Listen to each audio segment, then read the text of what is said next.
Recently, someone said to me, there's not enough blackberry at the Blackberry Festival. We gotta get back to the roots of the Blackberry Festival.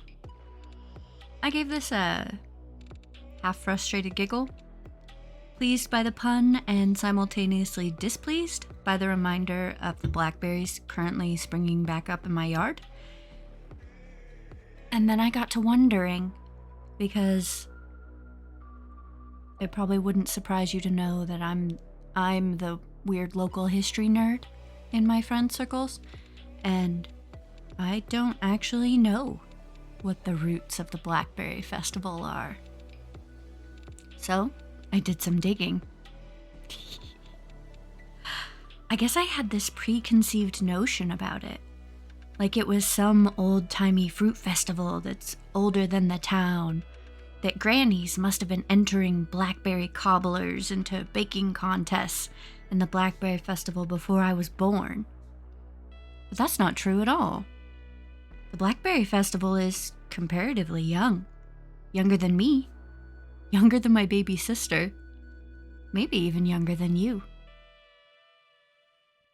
Let's start with the blackberries themselves. The Blackberry Festival can't be that old because, well, the blackberries that run rampant in this region aren't native plants. They're an invasive species called the Himalayan blackberry, and it was only introduced to America in 1894. A man who was passionate about fresh food and keen on breeding plants got a hold of some blackberry seeds from an overseas seed dealer, and then he started selling them in his seed catalog. People bought them and started planting them in their gardens, and the rest is history. We did have native blackberries in this area, but they weren't as large or sweet or juicy as the Himalayan blackberry. If you go outside and look, you might be able to spot some. Their vines are smaller and slimmer. They're almost pastel colored in comparison to the Himalayan blackberry vines. And the native vines tend to sort of snake along the ground. Their berries are smaller. Honestly, no one thought they were worth having a festival over. Okay, so if we didn't always have a blackberry festival, what did we have?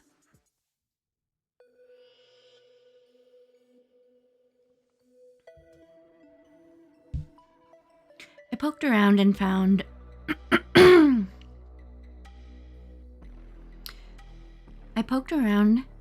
lots of fruit festivals are common all over the United States, but that before Washington cared about blackberries, we actually loved strawberries. There's 4 nearby strawberry festivals to this day, in Bellevue, Marysville, Bainbridge, and Vashon Islands. Strawberry festivals would be held in Bremerton by social clubs or schools as a way to drum up money. And I bet those strawberry festivals were something spectacular, because it turns out the local variety of strawberry was itself something special and spectacular. It turns out there used to be strawberry farms all over, especially in Paulsbo and Bainbridge Island. They grew the Marshall strawberry, a member of the Fragaria family. And these farms were family farms usually run by Japanese or Filipino farmers. At its peak, there were 575 acres of strawberry farms. The Marshall strawberry was famous worldwide for being the sweetest strawberry in existence. And it was here. It was grown here. Because these strawberries had such high sugar content, they had a very short shelf life, and they didn't travel well, so people had to come from all over to sample them. Even the Queen of England demanded Marshall strawberries from Bainbridge Island when she paid a visit to Canada in 1939. But I've never had a Marshall strawberry. So, what happened? Well, a combination of things. Capitalism, war, some racism. During World War II, Bainbridge Island was not only in close proximity to the Navy Yard in Bremerton, but also home to Fort Ward, a communications station, some gun batteries. In March of 1942, following the bombing of Pearl Harbor, the internment of innocent Japanese Americans began on the West Coast, and it included Bainbridge Island. The Japanese American strawberry farmers who were lovingly caring for the Marshall strawberries were rounded up and relocated to Manzanar Relocation Center in California. In their absence, farmhands, usually like Filipino and Native American farmhands, stepped in to care for the berries where they could, but able-bodied men and women were needed to work in factories and keep supporting the war effort. Because of this, many acres of strawberry farms went fallow. The Marshalls were a delicate plant to begin with, often suffering from rain and rot, and they were prone to something called the strawberry crinkle virus. Strawberry crinkle virus reduces plant rigidity, runner production, fruit size, fruit production, and causes like a crinkling of the leaves. And if a plant has strawberry crinkle virus, it leaves it vulnerable to other dangerous conditions as well. It seems like over time, Marshall plants slowly stopped producing fruit. The Bainbridge Island History Museum reports that after World War II, berry production recovered, possibly to pre-war levels, but that farmers began phasing the Marshalls out in favor of more commercially viable plants. That high sugar content I mentioned, that short shelf life, meant that the Marshalls couldn't be shipped, and that severely limited the potential profits of the farmers. By 1961, the Marshall strawberry was gone. The Marshall strawberry is currently at risk of complete extinction. There is a clone of the plant in a USDA repository in Oregon, and only a handful of heirloom farmers who grow these strawberries as a delicacy or as a hobby, to include the Bainbridge Island History Museum. And as this gentle and delicate strawberry was dying, another more invasive plant was rising. Literally, climbing. Harder to kill, running wild with nothing in the local ecosystem to stop it, the Himalayan blackberry rose to power. Once we have the blackberry, we can have the Blackberry Festival. And the Blackberry Festival comes into existence during a dark time for downtown Bremerton. When the Kitsap Mall opened in 1985, Silverdale became the shopping hub for the region, and the department stores that had once been downtown in all those large buildings moved out to the mall. The remaining stores slowly withered, most of them closed. If something was open downtown, it was probably a bar. Buildings went abandoned. Drugs were sort of everywhere. You only went downtown if you needed to catch a ferry. The Downtown Bremerton Association wanted to change that. Advertisements started showing up in the Sun newspaper seeking ethnic food vendors, quote unquote, for a new festival. And the terminology struck me as a little awkward at first. Ethnic food vendors comes across as old-fashioned, maybe a little racist, not sure. But the more I think about this, the more it makes sense, because the Blackberry Festival rises from the ashes of the Marshall strawberry. And the strawberry farms on Bainbridge Island and in Paulsbo were full of Native Americans, Filipinos, and Japanese Americans. The Strawberry Festival had been a combination of these cultures and the strawberries. And the Blackberry Festival would follow in the footsteps of the strawberry festivals before it. The first Blackberry Festival is only one day long in 1990, but it brought 5,000 people back downtown. And from there, the festival only grew. The second Blackberry Festival advertised 8 hours of live music performed on 2 stages, a car show, children's entertainment, and a Blackberry Bake-Off. I wonder if there's a TV show in that, like the Great British Bake-Off, but the Blackberry Bake-Off? I would watch that. All right, it looks like the second Blackberry Festival, they've got some kind of partnership with a Bremerton airfield. You can fly in to come and visit the festival. And the 25th annual bathtub races? Hold on. 25th annual. What the fuck is a bathtub race? Okay. Hold on, what is this? All right, there's a wiki. It says bathtub racing is a competition that involves the use of bathtub boats, small powered watercraft designed around bathtubs or close facsimiles. Oh, there's pictures. Oh my god. They're sailing them. They're strapping motors to bathtubs and sailing them. These pictures are wild. You know, I always think that Bremerton cannot surprise me anymore. And then bam! It turns out we spearheaded an international friendship bathtub race with Canada? They literally launched bathtubs as boats from the Lionsfield dock, and they had to sail them to the downtown marina. I wonder if one ever sunk. Are there bathtubs laying on the bottom of the Port Washington Narrows? Oh my god. Okay. Back on track. So 25,000 people attended the second Blackberry Festival. And the third year they added a second day. And the bathtub races are back. We got a blackberry picking contest and a pie eating contest along with the bake-off and a beer garden. Now this sounds like what I expect a fruit festival to be. You know, pie eating contest, bake-off. I don't know about picking contest. You tear yourself up picking blackberries, but... Alright, festival organizers warn if you want blackberry products, come early. They sell out fast. And that's the complaints that we hear nowadays. Not enough blackberries. Didn't get any blackberry. Want more blackberry. Seems like 1993 has all kinds of blackberry stuff.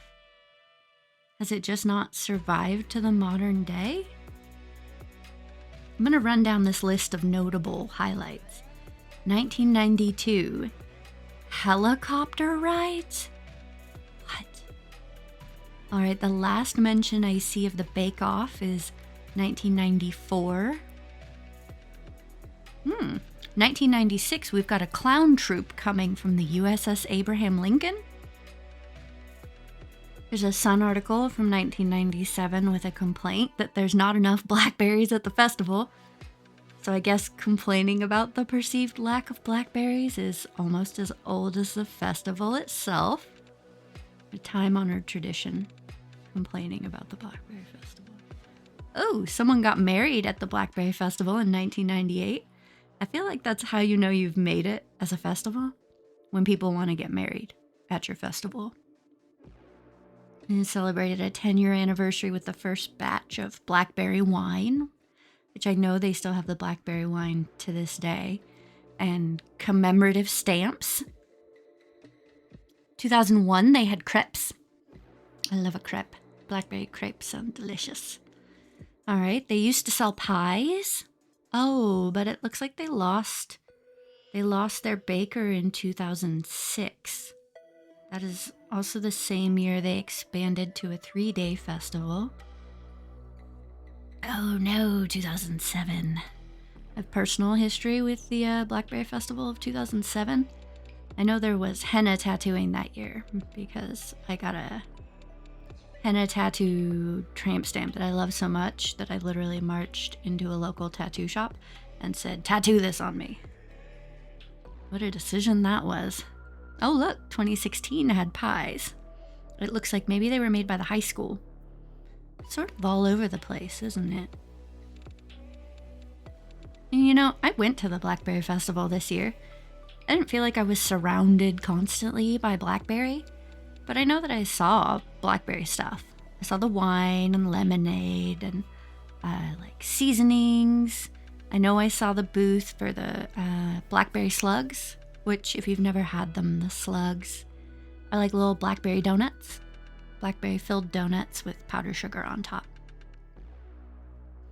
I wonder what the Blackberry Festival itself has to say about the amount of blackberry. Alright, the website for 2023 says they have 150 vendors total.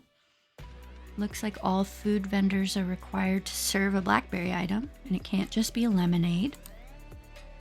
And they advertise 15 plus food vendors.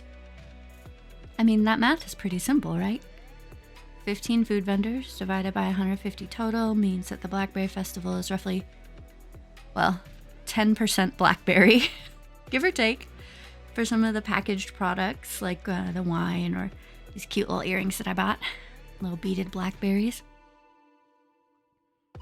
I mean, it doesn't seem wrong, the 10% estimate. But who am I to throw stones? Or throw blackberries? That would stain. The festival has grown and changed hands over the years. It looks like it's run by the Bremerton Rotary Club nowadays.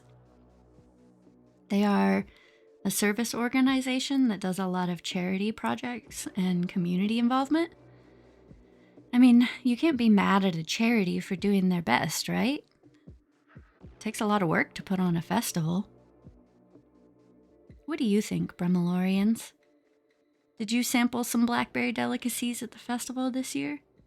Do you think there's enough blackberry at the festival? Have you ever been a part of the bake-off or the pie-eating contest or raced through the Port Washington Narrows in a bathtub? I cannot get over this bathtub racing thing. I mean, the good news is, you don't have to go to the festival to get the best of the blackberries. They're everywhere. They're on the side of the road. They're in my front yard. They're in your front yard. But take a drive down a back road.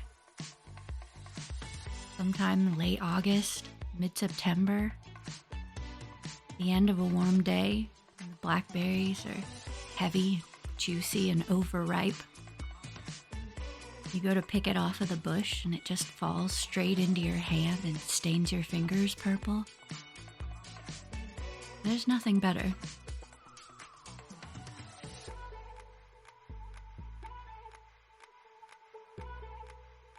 Do you have a question about Bremerton or its history? I want to hear it. You can find the show on social media at Bremelore or visit the website www.bremelore.wtf. That's right, you heard me. Bremelore.whiskey tango foxtrot to leave me a voice message. I can't wait to hear from you.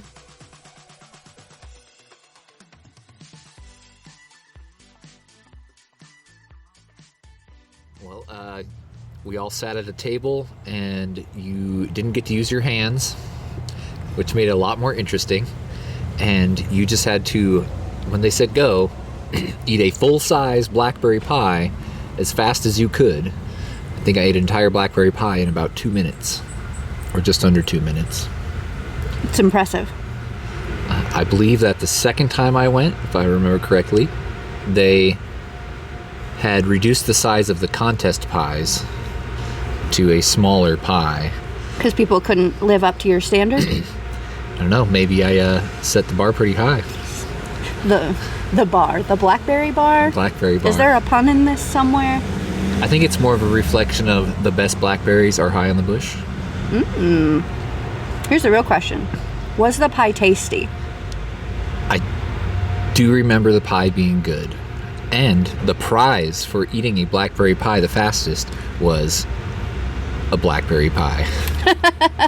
So I went home with a blackberry pie that was much nicer. It had the kind of the cross-hatching of the crust on the top, and it was much more purposefully baked, and it was beautiful, and I didn't want any more pie. So I gave it to my mom.